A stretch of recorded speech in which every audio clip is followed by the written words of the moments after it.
White people want alcohol to open because they want to make profit. You celebrate the opening of alcohol because you want to drink and drown in sorrows. You know, people were hooting. There were fireworks from people who were celebrating alcohol. And people were celebrating alcohol on Twitter.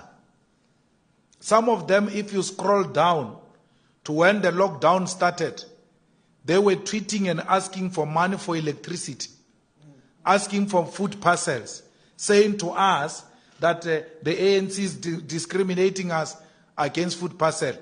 Now alcohol is announced. The same person is celebrating, who announced that he doesn't have money for food, is celebrating alcohol.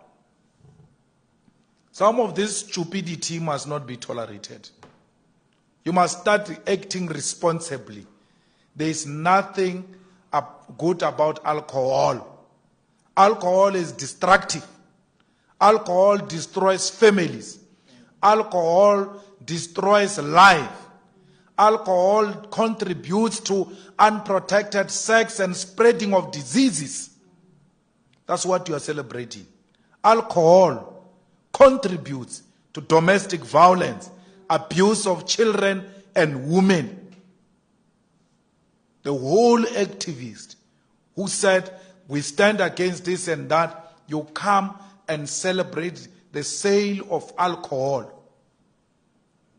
It was the youth of 1976 who went around closing bottle stores, destroying alcohol that they found in homes, and saying to the elders who are dying out there, you are indulging in alcohol instead of coming to fight for our freedom. This alcohol contributed to the delay of our freedom because people found comfort in alcohol.